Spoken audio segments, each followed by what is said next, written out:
அறிவிலும் ஞானத்திலையும் அனுபவத்திலும் சிறந்த நல்ல ஊழியர்கள் மூலமாக ஆண்டவர் நம்மோடு கூட பேசி கொண்டிருக்கிறார். 1992 வருஷம் நிறைய பேர் பிறந்திருக்க மாட்டீங்க. இங்கே ஒரு மாலை நேர வேதாகம வகுப்பு நடந்தது. அதில் தான் நானும் ஒரு மாணவனாக சேர்ந்து படித்தேன். அப்பொழுது அந்த ஒரு 2-3 மாதம் ஆன உடனே இதை மாலை நேர கல்லூரியாக மாற்ற வேண்டும் என்று சொல்லி 92ஆம் வருஷத்தில் அது கல்லூரியாக மாற்றப்பட்டது. அப்பொழுது ஏறக்குறைய 82 மாணவர்கள் இருந்தாலும் நினைக்கிறேன். இதுபோல் இப்பொழுது இருக்கிறது போல் தரமான தேவ ஊழியர்கள் இருந்தார்கள். விசேஷமாக பாஸ்டர் ஜான் பால்ராஜ் போன்ற தரிசனம் பெற்ற நல்ல ஊழியர்கள் இருந்தார்கள். அந்த வேதப்பாட வகுப்பில் படிக்கும்போது ஆண்டவரிடத்தில் மாலை நேர வேதாகம கல்லூரி என்கிற ஒரு உணர்வை என்னுடைய உள்ளத்தில் கொடுத்தார். கர்த்தருடைய நாமத்துக்கு ஸ்தோத்திரம். அது பிறகு 2 வருஷ கல்வியாக மாலை நேர கல்லூரியாக அது உருவெடுத்தது. நான் பல தேசங்களுக்கு போய் வருகிறேன், பல ஊர்களுக்கும் பட்டணங்களும் சென்று வருகிறேன். எனக்கு தெரிந்து இந்த மாலை நேர வேதாகம கல்லூரி என்கிற கான்செப்ட் அழைப்பின் எதிரொலியில் தான் வந்தது. அதற்கப்புறமாக சென்னையிலையும் இதர மாநிலங்களையும், இப்பொழுது மலேசியா, சிங்கப்பூர், இன்னும் அமெரிக்கா, அங்கெல்லாம் ஆங்காங்கே இருக்கிற சபைகள் நம்முடையதல்ல, அவங்கவுங்க இருக்கிற இடங்களில் மாலை நேர வேதாகம கல்லூரி என்கிற அந்த கான்செப்ட் ஒரு இன்டர்நேஷ்னல் லெவலில் வளர்ந்துருக்கிறதுக்காக நான் கர்த்தரை ஸ்தோத்திரிக்கிறேன். அல்லேலூயா சொல்லுமா. அவையெல்லாம் நம்முடைய கட்டுப்பாட்டுகள் நமக்கு சொந்தமில்லை. ஆனாலும் மாலை நேரத்தில் ஒரு வேதாகம கல்லூரியை நடத்தலாம் என்கிற ஒரு வெளிப்பாட்டை இந்த உலகத்துக்கு இந்த எக்கோ ஆஃபீஸ் கால் மூலமாக ஆண்டவர் கொடுத்ததை நான் திட்டமாக அறிந்து அவரை ஸ்தோத்திரிக்கிறேன். இப்பொழுது பார்க்கலாம், எல்லா சபைகளும் ஏறக்குறைய அநேக சபைகளிலே மாலை நேர வேதாகம கல்லூரி மிக வெற்றியாக நடக்கிறது. அது ரொம்ப சந்தோஷம். ஏனென்றால் சுவிசேஷம் பிரசங்கிக்கப்பட வேண்டும். வேதம் சொல்கிறது, நான் இப்பொழுதும் பேசி கொண்டபடி நாம் சுவிசேஷத்தை பிரசங்கிக்க வேண்டும், நல்ல சீஷர்களை தலைவர்களை உருவாக்க வேண்டும், சபைகளை ஸ்தாபிக்க வேண்டும். இந்த காரியங்களில் இந்த வேதாகம கல்லூரியினுடைய தத்துவம், அதனுடைய வாட்ச்வேர்டு, அதனுடைய ஆப்ஜெக்ட், அதனுடைய திட்டங்கள் மிக உதவியாக இருக்கின்றன. வேதத்தை கற்க வேண்டும், நமக்குள்ளே இருக்கிற தரிசனங்களை நாம் பலப்படுத்த வேண்டும், கர்த்தருக்கு ஊழியம் செய்ய வேண்டும். இப்படிப்பட்ட சில தரிசனங்களோடு கூட இந்த ஊழியத்தை கர்த்தர் நடத்தும்படி கிருபை செய்தார். நான் ரொம்ப பேசிகிட்டு இருக்கிற ஆள், அதனால் ரொம்ப நான் பேச விரும்பலை. ஏனென்றால் இங்கே இருக்கிற ஊழியர்கள் எல்லாரும் என்னை விட அறிவிலும் ஞானத்திலையும் அனுபவத்திலையும் உயர்ந்தவர்கள். நான் இன்றைக்கும் இங்கே இருக்கிற சேர்மேன் பாஸ்டர் முத்து, நம்முடைய பிரின்சிபல், எங்கள் லெக்சரர்ஸ்க்கெல்லாம் நான் இப்பொழுதும் மாணவனாகத்தான் இருக்கிறேன். எப்படி என்றால், உங்களுக்கு கற்றுக் கொடுக்குற பாடங்களெல்லாம் நான் படிக்கிறேன். என்னுடைய டேபிள் மேலே வந்து பார்த்தீங்கன்னா எல்லா சப்ஜெக்ட் புஸ்தகங்களும் இருக்கும். நான் இப்பொழுது என்னுடைய வீட்டில் இருக்கிற டேபிள் மேலே அழகாக அடுக்கி வைத்திருப்பேன். நீங்கள் படிக்கிறதெல்லாம் நானும் படிக்கிறேன். சந்தோஷபுரத்தில் படிக்கிற பாடங்கள், எங்கே படிக்கிற பாடங்கள், உங்களுக்கு கேள்வித்தாள்கள், என்னென்ன நடக்கிறதோ எல்லாவற்றையும் நான் ஒரு பங்காளியாக இருக்கிறேன். ஆகவே இவர்களுக்கு நான் ஒரு மாணவனாக இருக்கிறதுனால ஆண்டவர் என்னை அதிகமாக ஆசீர்வதித்திருக்கிறார்.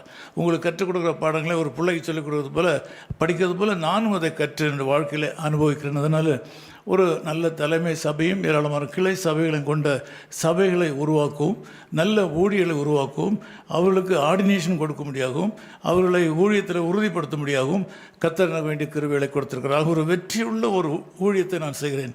இந்த ஸ்தாபனத்தில் ஏராளமான கிளை ஊழியங்கள் இருந்தாலும் இந்த வேதாகம கல்லூரி, அதோடு சேர்ந்த இந்த சபை, இந்த ரெண்டும் எனக்கு மிகுந்த சந்தோஷத்தை கொடுக்கிறது. உங்களுக்கு தெரியும், உலகத்தில் ஒரு நிர்வாகத்தை நடத்துவதென்றால் எவ்வளோ கஷ்டம்.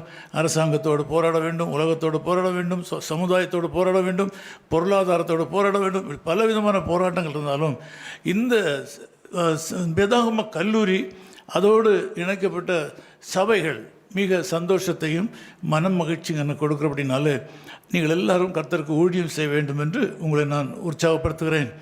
நான் என்னுடைய வாழ்க்கையில் கற்றுக்கொண்ட காரியங்கள், ஊழியத்தை செய்கிறதுல ஒரு ரசனை இருக்கிறது. நான் என்னுடைய கடந்த கால அனுபவங்களை பார்க்கும்போது, ஊழியத்தை செய்கிறதுனால நமக்கு உலகத்திலே நமக்கு நெருக்கங்களும் போராட்டங்களும் வந்தாலும், ஊழியம் என்று சொல்லப்படும் போது அதை ஆண்டவரே தலைமையேற்று நடத்துகிறார். நான் நேரடியாக பார்க்கிறேன். நான் யாரிடத்துலையும் பொருளாதாரத்திற்காக யாரையும் நான் தேடி போகிறதும் இல்லை, யாரிடத்துலையும் பெரிய பணக்காரரை பார்த்து பிராக்கெட் போடுறதும் இல்லை. எனக்கு மனைகளுக்கு தெரியவும் செய்யாது. உனக்கு அந்த மந்திரி தெரியுமா, அந்த கவுன்சில் மெம்பரை தெரியுமா, அந்த லீடரை தெரியுமான்னு கேட்டால் எனக்கு யாரையுமே தெரியாது. உண்மையாக சொல்ல போனால் இந்த பகுதிக்குள்ள வார்டு மெம்பரை கூட எனக்கு தெரியாது. நான் யாரையும் போய் பார்க்குறதும் இல்லை, அது என் தாஜா பண்ணுறதும் இல்லை. நான் தாஜா பண்ணுற இடம் என்னுடைய முழங்கால் தான். என்னுடைய அறையில் ஒரு சின்ன இடத்தை வைத்திருக்கிறேன். பணம் இது என்னன்னு கேட்டார் ஒருத்தர் போன வாரத்தில். என்னோட நண்பர் ஒருத்தர் வந்து அறையை பார்த்து விட்டு, இது எனக்கு பாய் போட்டு வச்சுருக்கேன். அதுதான் நான் பணம் உண்டாக்குற இடம். This is the place where I make money. பணத்தை உண்டாக்குற இடம் இதுதான். அப்படியா? அப்போ நீங்கள் வேறு யார்ட்டையுமே டொனேஷன்லாம் வாங்குறது? எங்கேயுமே டொனேஷன் கேட்குறதும் இல்லை, கேட்டதும் இல்லை. ஏதாவது ஒரு கடிதம் வந்தால் அவர் கடிதத்தை எழுதுவேன், ஜெபிங்கள் சொல்லுவேன். ஏதாவது ஒரு நேரத்தில் அவளாக பார்த்து ஏதாவது ஒரு வழியில் நமக்கு உதவி செய்கிற அந்த கான்செப்ட் தான் இதுவரையிலும் இந்த ஊழியத்தை தாங்கி வந்திருக்கிறது. கடன் இல்லை, வியாதி இல்லை, பகை இல்லை. இது 3 விதமான தத்துவங்களோடு ஆண்டவர் இந்த ஊழியத்தை செய்திருக்கிறார். எனக்கு கடன் இல்லை. இப்போ இந்த சண்டே ஸ்கூலுக்கு இந்த விபிஎஸ் கூட பார்த்தீங்கன்னா எல்லோரும் சொன்னார்கள் 1 லட்சம். எவ்வளோ சொன்னீங்க நீங்கள்? 1 லட்சம் ஆகும்னு சொன்னாங்க. எனக்கு பக்குன்னு அடிச்சு 1 லட்சம் எங்கே யாருக்கு அப்படின்ட்டு. திடீர்னு பார்த்தால் ஒரு நாள் ஒருவர் வந்தார், ஒரு 52,000 ரூபாய் கையில் கொடுத்தார். கையில் கொடுத்து இதை விபிஎஸ்க்கு வச்சுருக்கேன். எனக்கு பார்க்கும்போது ஆச்சரியமாக இருந்தது. நேற்று சொன்னார் 1 லட்சம் வேணும்னு சொல்லி. அதுக்கப்புறமா அந்த பணத்தை அந்த விபிஎஸ்ஸுக்காக அப்படி செலவழித்து கொண்டே இருக்கும்போது இன்னொருத்தர் 45,000 ரூபா கொண்டு கொடுத்தார். ஏன் இதை சொல்கிறேன் என்றால், ஆண்டவர் ஊழியத்தை தலைமையேற்று நடத்தும்போது அவரே நடத்துகிறார். எனக்கு நிறைய கடிதங்கள் வரும், எனக்கு காசு வேணும் காசு வேணும் காசு வேணும் கேட்பார்கள். நான் அவரிடத்துல சொல்லுவேன், எனக்கு முடிந்தால் எங்கள் கல்லூரியில் வந்து படிங்க, ஆசிரியர் கற்றுக் கொடுப்பார்கள். Catch fish, you will see silver coins inside the mouth. நீங்கள் அதை கற்றுக்கொள்ள வேண்டும். கேட்ச் ஃபிஷ், மீனை பிடியுங்கள், மீனை பிடியுங்கள், அதன் வாயில் வெள்ளி பணம் இருக்கும். நான் வெள்ளி பணம் மட்டும் இல்லை, தங்க பணத்தை எடுத்திருக்கிறேன்.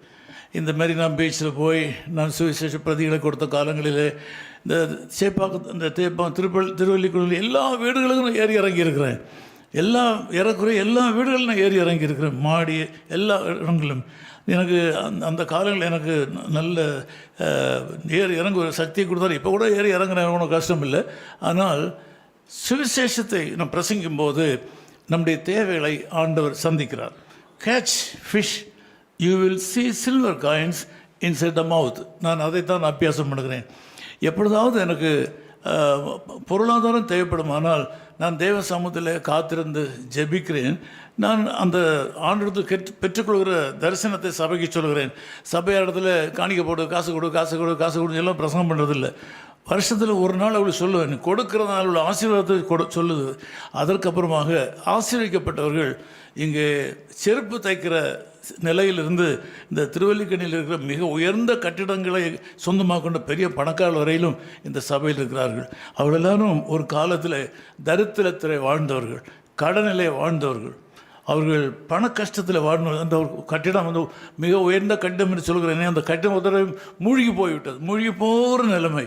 அந்த நிலையில் இந்த கட்டத்தில் மாடியில் வந்து ஜெபிப்பார்கள். ஐயோ, அந்த கட்டிடம் மூழ்க போகிறது, கடன் தீர்க்க முடியவில்லைன்னு சொல்லி கர்த்தர் ஆச்சரியமாக சந்தித்தார். இன்றைக்கும் இந்த 2 வாயிலிருந்து ஏதாவது வேண்டுமென்று சொல்லுகிற அந்த வார்த்தைக்காக காத்து கொண்டே இருப்பார்கள். நான் சொல்கிறதில்லை, சொன்னால் அவங்க கொடுத்துருவாங்க, அல்லது நம்ம அவங்கள்ட்ட சொன்ன மாதிரி ஆகிடும்னு சொல்லிட்டு நான் ஒன்றுமே சொல்லாத பட்சத்திலும் கூட ஊழியத்தை ஆண்டவர் நடத்துகிறார். ஆகவே உண்மையாய் கர்த்தரை சார்ந்து நிற்கும்போது, உண்மையாய் ஊழியத்தை செய்யும்போது ஆத்துமாக்களை ஆதாயம் பண்ணுகிறவன் ஞானவான், புத்திசாலி அவன் ஞானவான். ஏனென்றால் ஆத்துமாக்களை ஆதாயம் பண்ணும்போது ஆண்டவர் ஊழியத்தையும் ஆசீர்வதிக்கிறார், நம்மையும் ஆசீர்வதிக்கிறார். நம்ம இந்த உலகத்தில் வாழ்கிறதுனால உலகத்தில் நமக்கு உத்தரவு இருக்கிறது. ஆனால் உலகத்தில் வாழ்கிற காலங்களில் நமக்கு பல கஷ்டங்கள், வியாதிகள், துன்பங்கள் வரத்தான் செய்கிறது, நெருக்கங்கள் வரத்தான் செய்கிறது. ஆனால் இவை எல்லாவற்றின் மத்தியிலையும் ஆண்டவர் நம்மை காக்கிறார். இந்த வார்த்தைகளை கேட்கிற அன்பு தெய்வ பிள்ளைகளே, நீங்கள் ஆண்டவருக்கு ஊழியம் செய்கிறதில் உள்ள ரசனையை நீ கண்டுகொள்ள வேண்டும். You should enjoy the taste of doing God's ministry. எனக்கு அதில் ரொம்ப ரசனை. சும்மா நேற்றைய கூட ராத்திரி 8 மணிக்கு ஒருத்தர் நான் கூட்டிகிட்டு போயிட்டார் ஒரு வீட்டில் ஜெபம் பண்ணுறதுக்கு. அப்போது போகும்போது வீட்டில் கொஞ்சம் ஃப்ரிக்ஷன் ஏற்பட்டது. பகலெல்லாம் போயிட்டு வந்து இப்போ ராத்திரியும் போட போகிறீங்களே அப்படின்னு சொல்கிற ஒரு சின்ன ஃப்ரிக்ஷன் வந்து நான் போகிறது எனக்கு ரொம்ப சந்தோஷம் அப்படி சொல்லி வியாதியஸ்தருக்காக ஜெபம் பண்ணும்படியாக, சந்திக்கப்படாத மக்களை சந்திக்கும்படியாக. இந்த இடம் எப்படிப்பட்ட இடம் என்று உங்களுக்கு தெரியும். இந்த இடத்துல ஒரு மனுஷன் வேதாகமத்தை வைத்து கொண்டு போனாலே கிழித்து போட்ட இடம். இந்த இடம் அப்படி தான் பண்ணார்கள், எவ்வளோ கஷ்டம் கொடுத்தார்கள். இன்றைக்கு யார் யாரெல்லாம் எனக்கு தொல்லை கொடுத்தார்களோ, ஒருத்தர் சொன்னார், ஒரு காலத்தில் நமக்கு ஒரு பெரிய அவருடைய பாஷையில் சொன்னார், ஒரு காலத்தில் உம்மை கை நீட்டிட்டேன், உங்க ரொம்ப தொல்லை கொடுத்துட்டேன், இப்போ பார்த்தா நான் பண்ண பாவத்துக்கு இப்போது இயேசுநாதரை ஏற்றுக்கொள்ள வேண்டிய கட்டாயம் ஏற்பட்டது. நான் மாதந்தோறும் பெரிய தொகையை ஃபைன் கட்டுறேன்னு சொன்னார். ஃபைன் அவருடைய வார்த்தையில் சொன்னார். தவறாக அவர் சொல்ல, தன்னுடைய மனசில் தோன்றி சொன்னார். நான் செய்த அந்த பெரிய குற்றத்துக்கு பாருங்கள், நான் இப்போது என் வருமானத்தில் பெரிய தொகையை நான் இந்த ஊழியத்திற்கு கொடுக்குறேன்னு சொன்னார். ஃபைன் என்ற வார்த்தை அவர் தப்பாக சொல்லவில்லை, நல்ல எண்ணத்தோடு சொன்னார். அந்த அவர் ஆங்கிலத்தில் அது தண்ட கட்டணம் இல்லை, அது உண்மையாகவே நான் மாதந்தோறும் நான் பண்ண பாவத்திற்கு நான் ஆண்டவராலே சந்திக்கப்பட்டு நான் இந்த ஊழியத்துக்கு தூணாய் நிற்கிறேன் என்று சொன்னார். அன்பு ஊழியர்களே, நீங்கள் வெளியே சென்று ஊழியம் செய்யும்போது பணம் இங்கே இருந்து வரும், யார் கொடுப்பார்கள்? இங்கே பிரதர் ஜெனரல் மேனேஜர் அங்கே இருக்கிறார்கள், அவரிடத்துல நீங்கள் கேட்டால் தெரியும். மாத கடைசியில் காசு இல்லாமல் உட்கார்ந்து கொண்டிருப்போம், என்ன செய்வதுன்னு தெரியவில்லையே, எங்கேருந்து நாங்கள் ஒருபோதும் எங்கே இந்த பணத்தை பள்ளிக்கூடத்தில் ரொட்டேட் பண்ணலாமா, அல்லது பத்திரிகை வந்து ரொட்டேட் பண்ணலாமா, அல்லது எதுலேருந்து எடுத்து போட்டு எப்படி செய்கிறது, ரொட்டேட் பண்ணாலும் கணக்கு சரியாக வராது, அப்படியெல்லாம் யோசித்து கொண்டிருக்கும்போது எந்த ஊழியத்திற்கு பணம் தேவையோ அதை சரியாக யாராவது ஒருத்தர் கொண்டு கொடுப்பார்கள். யாரையும் நம்ம எதிர்பார்த்து பிரசங்கம் பண்ணுறதில்லை, யாரும் தேடி போகிறதும் இல்லை. இதுவரையிலும் கடந்த சுமார் 57 ஆண்டுகளாக நான் இதை அனுபவித்து கொண்டிருக்கிறேன். நீங்கள் எல்லாம் சபைகளை ஸ்தாபிக்கும் போது ஆரம்பத்தில் ஒன்றும் இல்லாமல் தான் இருக்கும். ஆனால் நீ உண்மையாய் உழைக்கும் போது முழங்காலில் நின்று ஆத்துமாக்களை எய்ம் பண்ணி அடிக்கணும். நான் யாராவது ஒருத்தரை நான் சந்திக்க வேண்டும் என்று நினைத்தால் நான் சரியாக குறி வைத்து அடிப்பேன். அது ஆண்டவனுக்கு இந்த தாவீதினுடைய வாழ்க்கையின் சரித்திரத்தில் கற்றுக் கொடுத்தார். அவன் கையிலிருந்து தன் கவனம் எடுத்தான், தன் கல்லை எடுத்தான், தன் அடப்பையிலிருந்து எடுத்தான். அவன் தனக்கு கொடுத்த புத்தியின்படி அவன் ஒரு எய்ம் பண்ணி அடித்த வேலையில் கோலியாக செத்து போனான்.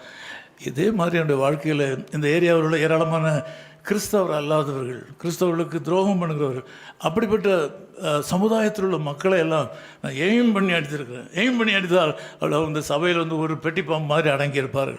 ஆச்சரியப்படுவாள், எப்படி இங்கே சேர்ந்த அப்படி சொல்லி கேட்பார்கள். தெரியல, எனக்கு இந்த ஒரு சூழ்நிலை வந்தது, நான் இயேசு கிறிஸ்துவை ஏற்றுக்கொண்டேன்னு சொல்வார்கள். ஆகவே ஆண்டவருடைய ஊழியத்தை செய்கிறதில் நீங்கள் ரசனையை அனுபவிக்க வேண்டும். ஏதோ தலையெழுத்தே என்று ஊழியம் செய்யாதபடி நீங்கள் உற்சாகமாய் கர்த்தருக்கென்று உழைக்க வேண்டும். இப்போ கூட எனக்கு ஆண்டவர் நடப்பதற்கும், எந்த வேலையை செய்வதற்கும், எவ்வளோ பிரயாணம் பண்ணுவதற்கும், பசியாக இருப்பதற்கும், கஷ்டப்படுவதற்கும் நான் தயார் நிலையில் தான் இருக்கிறேன். ஆகவே எனக்கு ஒரு குறையும் இல்லை, கர்த்தர் நடத்துகிறார். ஆகவே கர்த்தருடைய ஊழியத்தை செய்கிற உங்களை கர்த்தர் ஆசீர்வதிப்பார். நீங்கள் நன்றாக இருப்பீர்கள். உங்களுக்கு நல்ல ஆசிரியர்களை ஆண்டவர் கொடுத்ததற்காகவும், நல்ல பிரின்சிபலை ஆண்டவர் கொடுத்ததற்காகவும், நல்ல அட்மினிஸ்ட்ரேட்டிவ் ஜெனரல் மேனேஜரை கர்த்தர் கொடுத்ததற்காகவும் நான் கர்த்தரை ஸ்தோத்திரிக்கிறேன். இதெல்லாம் நீங்கள் நினைக்கிறவன் நான் பெரிய அறிவாளியோ பெரிய திறமைசாலியோ இல்லை, இதெல்லாம் பரலோகத்திலிருந்து வந்தது. நான் இங்கே உட்கார்ந்துருக்கும் போது கூட ஆண்டவரத்தில் சொல்லிகிட்டு இருக்கிறேன், ஆண்டவரை இது நான் இல்லை, எனக்கு இது ஒன்றும் தெரியாது, உமக்கு தெரியும், உமக்கும் எனக்கும் தான் தெரியும், இந்த ஜனங்களுக்கு தெரியாது, இன்னும் நம்மளை பற்றி எப்படி பேசிகிட்டு இருக்காங்க, உமக்கும் எனக்கு தயவுசெய்து தப்பாக நினச்சிக்காதையும், இது எனக்குரியதில்லை, இது உமக்குரியது அப்படி சொன்னேன். அல்லேலூயா சொல்லுமா. நான் பல இடங்களில் ஊழியங்களில் செல்லும்போது கூட அற்புதங்களும் அதிசயங்களும் ஆச்சரியமான காரியங்கள் நடக்கும்போது நான் ரொம்ப பெரிய அறிவாளி, பெரிய புத்திசாலி என்று சொல்லுவார்கள். அவர் சொல்லுவதற்கு முன்னாலே நான் ஆண்டவரத்தை சொல்லிடுவேன், ஆண்டவரே இவங்க யாரும் சொன்னாங்கன்னா அதுக்கு நான் பாத்திரம் இல்லை, நீர் பார்த்துக்கொள்ளும், நீர் தான் இதற்கு, நீர் இல்லாவிட்டால் நான் இல்லை. கடந்த 57 ஆண்டுகளாக இந்த ஊழியத்தை நடத்தும்படி ஆண்டவர் என்னோடு கூட இருக்கிறார். நான் சொல்லும்போது கூட கேட்டுட்டு தான் இருக்கிறார். நம்ம பையன் என்ன சொல்கிறான் பார்க்கலான்னு சொல்லிட்டு அவரே கூட இருக்கிறார். எப்படி அழைத்தாரோ அப்படியே நடத்தி கொண்டு இருக்கிறார். என்னென்ன தேவை உண்டோ அந்தந்த தேவையை சந்திக்கிறார். நான் ஜெனரல் மேனேஜரை பற்றி சொன்னேன், எப்பொழுதாவது பணம் தேவைப்படுது, ஒத்தாசை வேண்டுமானால் சரியான நேரத்தில் சரியான நபரை கொண்டு நிறுத்துவார். நாங்கள் யாரையும் தேடி போனதில்லை. இதுவரையும் நானும் அவரும் சேர்ந்து எங்கள் டொனேஷனுக்காக இங்கே போயிருக்கோமா, நிறையா தேடி ஒருத்தரையும் தாண்டி போனதில்லை. நாங்கள் நல்ல ஃப்ரெண்ட்ஸ், ஏறக்குறைய 30 ஆண்டுகளாக என்னோட கூட இருக்கிறார். நாங்கள் ரொம்ப க்ளோஸ் ஃப்ரெண்ட்ஸ். நாங்கள் மனசார பேசிக்கொள்வோம். யாரையும் தேடி ஒரு வீட்டுக்கு போனதோ யார் திரும்பி கேட்டதோ ஒன்றும் நடந்ததில்லை. எங்களை தேடி வருகிறது. காணிக்கை பெட்டியில் வரும், அல்லது தபால் போஸ்ட்மேன் கொண்டு கொடுப்பான், அல்லது பேங்கில் யாராவது கொண்டு போடுவார்கள். என்னை கேட்குற அன்போ சகோதர சகோதரிகளே, நீங்கள் உங்கள் வாழ்க்கையில் கர்த்தரை நம்புங்கள். ஊழியம் செய்கிறதுனால உள்ள ரசனையை நீங்கள் கற்றுக்கொள்ள வேண்டும். ரசனையை கற்றுக்கொள்ள வேண்டும். பெரிய பெரிய ஆத்துமாங்க இந்த சபையில் பார்த்தீங்கன்னா பெரிய பெரிய அட்வொகேட்ஸ், பெரிய பெரிய ஜட்ஜஸ், பெரிய பெரிய போலீஸ் ஆஃபீஸர்ஸ், அப்படிலாம் அவங்க தலையை கொண்டு இடத்துல கொடுக்குறாங்க. நான் என்ன அதுக்கு தகுதியே கிடையாது. ஒன்றுமில்லாத இருந்த காலங்களில் ஒரே ஒரு ஸ்பீக்கர் தான், அந்த ஸ்பீக்கர் அங்கே இருக்குது. அந்த ஸ்பீக்கர் தான் என்னுடைய ஸ்டேஜ், என்னுடைய எல்லாமா இருந்தது. நானே பாடுவேன், நானே ஜெபம் பண்ணுவேன், நானே பிரசங்கம் பண்ணுவேன், எல்லாவற்றையும் நானே செய்வேன். பிரசங்கத்தை கேட்டது என்னுடைய மனைவி மட்டும்தான். 5 வருஷம் அவள் என்னுடைய செய்தியை கேட்டு அவளுக்கு சலித்து பிறகு 5 வருஷம் என்னுடைய மனைவிக்கு மட்டுமே பிரசங்கித்தேன். நான் சலிக்காமல், நான் தேவன் என்னை ஒரு பாஸ்டராக அழைத்திருக்கிறார் என்பதை அறிந்து யாருமே வராவிட்டாலும் என்னுடைய மனைவிக்கு 5 வருஷம் நான் பிரசங்கித்தேன். 170 ரூபா வாடகை கொடுத்தேன். வாடகை வாங்குறவரே சொல்ல, உங்களுக்கு அறிவு இல்லையா, ஏன் இந்த மாதிரி காசை வேஸ்ட் பண்ணுறீரு, ஏன் இதில் சர்ச் வச்சுருக்கு, ஒருத்தரும் வர்றதில்லையே. கர்த்தருக்கு ஸ்தோத்திரம். இந்த சபை மாத்திரமல்ல, இது மாதிரி ஏராளமான கிளைகளை இந்தியாவிலையும் இதர நாடுகளிலையும் உருவாக்கும்படியாக இந்த வேதாகம கல்வியில் படித்தவர்கள் மாணவர்கள் இந்தியா, இலங்கை, வேறு நாம் சொல்லக்கூடாத சில நாடுகள், மேலை நாடுகள், இங்கிலாந்து, அமெரிக்கா போன்ற இதர நாடுகளையும் இங்கிருந்து பயின்றவர்கள் ஊழியர்களாக இருந்து போகிற இடங்களிலெல்லாம் அவர்கள் ஊழியம் செய்வார்கள். போகிற இடங்களெல்லாம் ஒரு சபையை ஸ்தாபிப்பார்கள். என்னுடைய மகள் ஒரு வேலை விஷயமாக போனால் அங்கே போனவர்கள் அவள் வேலை செய்து மட்டுமல்ல, அங்கேயே ஒரு சபையை ஸ்தாபித்தாள், அங்கேயே ஒரு வேதாகம கல்லூரி ஆரம்பித்தாள். எதெல்லாம் நான் செய்யணும் அதெல்லாம் அங்கே செய்கிறாள். இங்கிருந்து கற்றுக்கொண்டு போன நம்மளோட இருந்த ஊழியர்கள் வெளியே செல்லும்போது இதே பாலிசியை கடைபிடித்து இதே மாதிரி செய்கிறார்கள். கோயம்புத்தூரில் ஒருத்தர் இருக்கிறார். அவர் அங்கே போகும்போது அங்கே ஒரு சபையை ஸ்தாபித்தார், ஒரு பைபிள் காலேஜை ஸ்தாபித்தார். அப்புறமாக நான் வைத்திருப்பதில் ஒரு புல்லட்டை வாங்கினார், நான் வைத்திருப்பதில் ஒரு காரை வாங்கினார். அவங்க மக சொல்கிறா, அங்கிள் எங்கள் அப்பா எல்லாமே உங்களை மாதிரி செய்கிறாரு, உங்களை மாதிரி புல்லட் வாங்கிட்டார், இல்லாமல் உழைக்கிறாரு என்று சொல்கிறார். ஆகவே நீங்களும் இந்த செய்தியை கேட்கிற அனைவரும் கர்த்தருக்கு ஊழியம் செய்கிறதுல ஒரு டேஸ்ட், ரசனை இருக்கிறது. அதை நாம் உணர வேண்டும், அறிய வேண்டும். நம்முடைய வாழ்க்கையின் தேவைகளுக்கு உலக மந்திரத்தில் போய் கேட்க வேண்டிய அவசியம் இல்லை என்று நான் சொல்கிறேன். முழங்காலில் நின்றால், காலையில் முழங்கால் நின்றால் சாயங்காலத்துக்குள்ளாக நம்முடைய தேவைகள் சந்திக்கப்படும். இந்த சபையில் அப்படிப்பட்ட ஆத்துமாக்களை ஆண்டவர் கொடுத்திருக்கிறார். நம்முடைய பத்திரிகை வாசகர்கள், பத்திரிகையினுடைய தேவைகள் இவை எல்லாவற்றுக்கும் ஆண்டவரே தலைவராக இருந்து நடத்துகிற அப்படின்னாலே நீங்களும் ஊழியம் செய்கிற உள்ள டேஸ்ட்டை நீங்கள் என்ஜாய் பண்ண வேண்டும். ஏதோ கடமைக்காக செய்கிற, நீங்கள் ஒரு வலையை போட்டால் மீன் கிடைக்கணும், வலையை போட்டால் மீன் கிடைக்கணும். ஒருத்தரை நீங்கள் ஏம் பண்ணி அணிக்கும்போது அவர் மனம் திரும்பணும், அவர் அடுத்த நாள் அல்லது அடுத்த மாதத்துலையாவது அவர் நம்மிடத்தில் நிற்கணும். அப்படி முழங்கால் நின்று யுத்தம் பண்ண வேண்டும். உங்கள் வீடுகளிலே எந்த நேரத்திலையும் நீங்கள் ஜெபம் பண்ணுவதற்கு ஒரு இடத்தை நீங்கள் ஒதுக்க வேண்டும். நான் ஒரு மேட்ரு ஒன்று போட்டிருக்கேன் என் அறையில். அது பேர் பென்சில் மேட்டுன்னு அர்த்தம். ஏனென்றால் சிறுபிள்ளையாக இருக்கும்போது எனக்கு பள்ளிக்கூடத்தில் பென்சில் வாங்குவதற்கு காசு இல்லாதனால நான் ஒரு பாயை போட்டு ஆண்டவரத்தில் ஜெபம் பண்ண வேளையில் ஆண்டவனுக்கு பென்சில் கொடுத்தார். அதனால் எனக்கு ஞாபகத்திற்காக பென்சில் மேட் என்று ஒன்று வைத்திருக்கிறேன். நான் பணம் உண்டாக்குற இடம், விரோதிகளை அடிக்கிற இடம், தோல்விகளை ஜெயமாக்குற இடம், இந்த இடத்துல யாரும் இல்லாத நேரத்தில் தனியாக நின்று நேரடியாக நான் யுத்தம் பண்ணவில்லை, முழங்கால் நின்று அநேகரை அடித்திருக்கிறேன். சொல்லக்கூடாது. அதனால் இன்னைக்கு தெருவில் எதிராளிகளாக இருந்த ஒருத்தர் கூட உயிரோடு இல்லை. அப்போ தெரிஞ்சுங்க. அப்போ அந்த பென்சில் மேத்துக்கு எவ்வளோ பவர் இருக்குது பார்த்துரு. நீங்கள் கேட்டிங்கன்னா தெருவில் கேட்டால் சொல்லுவோம், இந்த தெருவில் என்னை உபத்திரப்படுத்தின ஒருத்தர் உயிரோடு இல்லை. அப்படி ஒரு பவர்ஃபுல் பென்சில் மேட் நான் வைத்திருக்கிறேன். நீங்களும் உங்கள் வாழ்க்கையில் அது இப்போ கூட இருக்குது. இப்போ இன்னைக்கு காலையில் கூட அதில் ஜெபம் பண்ணிட்டு தான் வந்தேன். அதில் எப்படியும் ஒரு 5-6 தடவை நான் முழங்கால் படிட்டு அந்த இடத்துல ஜெபம் பண்ணுவேன். அப்படி ஒரு இடத்தை வைத்து முழங்கால் என்று ஜெபிக்கிறபடினாலே நல்ல மனிதர்களை ஆண்டு கொடுக்குறார் என் வாழ்க்கையில். என்னுடைய தேவைகள் எல்லாவற்றையும் சந்திக்கிறார். எவ்வளோ பெரிய ஸ்தாபனம் நடத்த வேண்டுமோ, என்னெல்லாம் தேவைகள் இருக்கிறது, எவ்வளோ நிர்வாகம் இருக்கிறது, எவ்வளோ பேருக்கு சம்பளம் கொடுக்க வேண்டும், சும்மா சாதாரண மக்கள் நடக்காது. ஒரு தனி மனுஷனால் முடியவே முடியாது. ஆனால் அதற்குரிய ஆட்கள், அதற்குரிய சூழ்நிலைகள் எல்லாவற்றையும் ஆண்டவர் கொடுக்கும்படியாக ஜெபத்தில் முழங்காலில் நிற்க வேண்டும். முதலாவது ஊழியத்தினுடைய ரசனை, ஊழியத்தில் ஒரு டேஸ்ட்டை நம்ம என்ஜாய் பண்ண வேண்டும். ரெண்டாவதாக நாம் ஊழியத்திற்காக நம்முடைய முழங்கால்களை மடக்க வேண்டும். மூன்றாவதாக நாம் கர்த்தரிடத்தில் பெற்றுக்கொண்ட ஊழியத்தை சரியாக செய்வதற்கு ஒரு வசனத்தை வாசிக்கிறேன். பிலிப்பியர் 3 அதிகாரம் 17 வசனம் விதமாக சொல்லுகிறது, சகோதரரே, நீங்கள் என்னுடைய கூட பின்பற்றுகிறவர்களாகி நாங்கள் உங்களுக்கு வழிகாட்டுகிறபடி நடக்கிறவர்களை மாதிரியாக நோக்குங்கள். நாம் இந்த ஊழியத்தை செய்யும்போது, நிர்வாகத்தை பண்ணும்போது எவ்வளோ பாடுகள் இருக்கிறது, எவ்வளோ பிரச்சனைகள் இருக்கிறது. இவை எல்லாவற்றின் மத்தியிலையும் நீங்கள் உங்களுக்கு பாடம் கற்றுக் கொடுத்த போதகர்களை, ஆசிரியர்களை மறக்காதீர்கள். நாங்கள் இந்த போதகர்களை பெற்றுக்கொண்டது கூட சாதாரணமாக எல்லாம் பெற்றுக்கொள்ளவில்லை. அதுவும் பென்சில் மேட்டு தான். பென்சில் மேட்டில் குறி வைத்து அடித்ததுனால தான் நல்ல பிரின்சிபல் வந்து கிடச்சார். புரியுதா உங்களுக்கு? அவர் ஒரு நாள் தான் பார்த்தேன். குறி வைத்து அடிக்கிறோம். நல்ல நல்ல லெக்சரர்ஸ், நல்ல அறிவாளிகள். நான் அவளுக்கு மாணவன் என்று சொல்லுகிறதில் என்ன வெட்கப்படுகிறதே இல்லை. அவளுக்கு தெரிகிறதில் 1000ல் 1 கூட எனக்கு தெரியாது. அவள் சொல்கிறதை கேட்கிறேன், படிக்கிறேன், அதை கடைபிடிக்கிறேன். ஆகவே நான் அவளை பின்பற்றுகிறது போல உங்களுக்கு தேவன் கொடுத்திருக்கிற இந்த ஆசிரியர்களை, பேராசிரியர்கள் என்று சொன்னார் ஐயா, அப்படிதானே?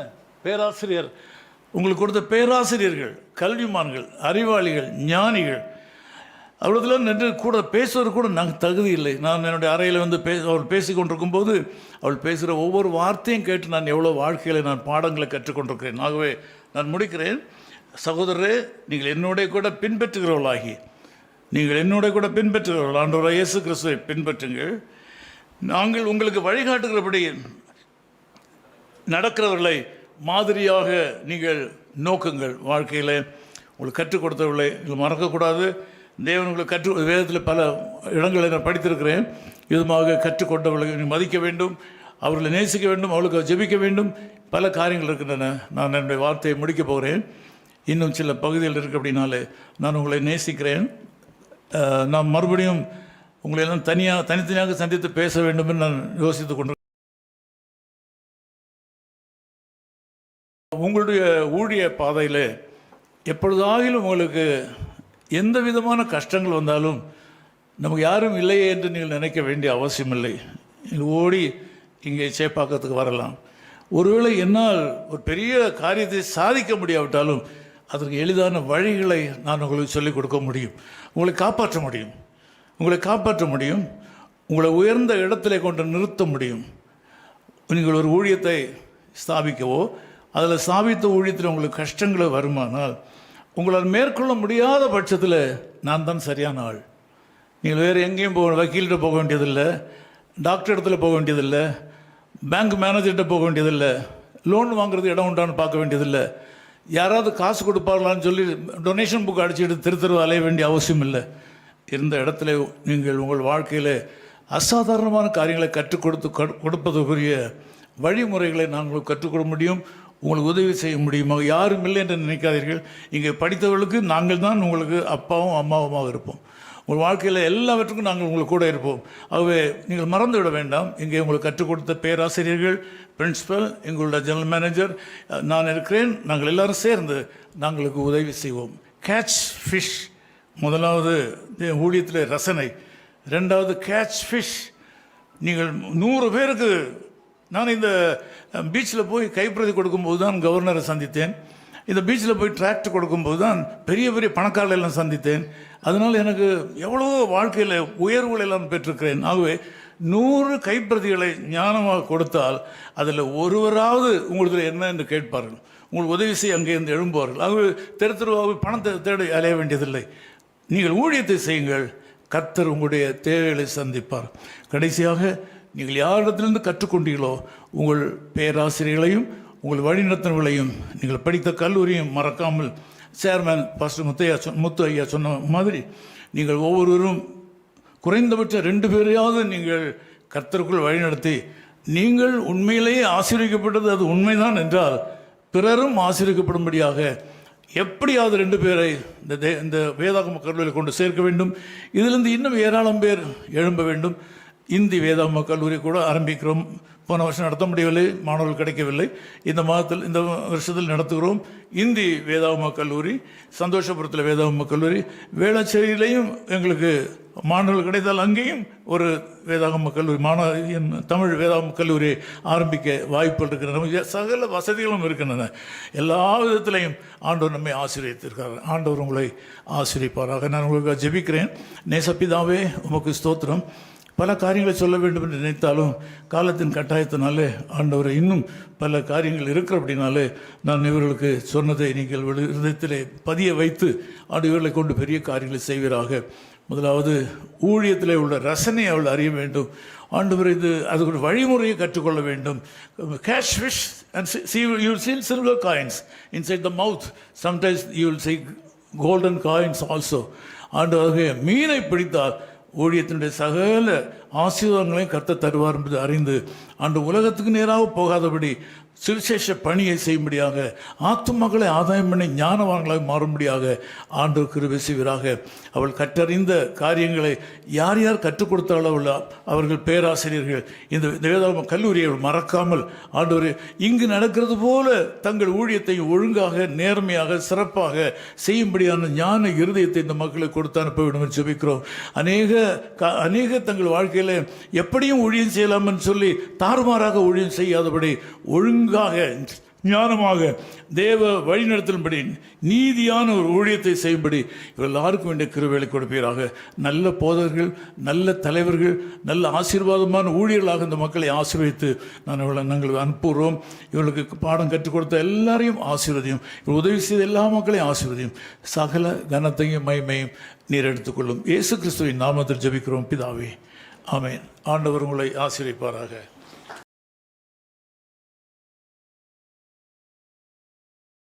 His Call Ministries, 10 Muhammad Abdullah 2nd Street, opposite International Cricket Stadium, Chepauk, Chennai 600005. Chennai 600005, India. Phone 9144-2852-8282. Mobile phone and WhatsApp 91-98412-71858. Email sam@echoofhiscall.org. Website www.echoofhiscall.org. God bless you.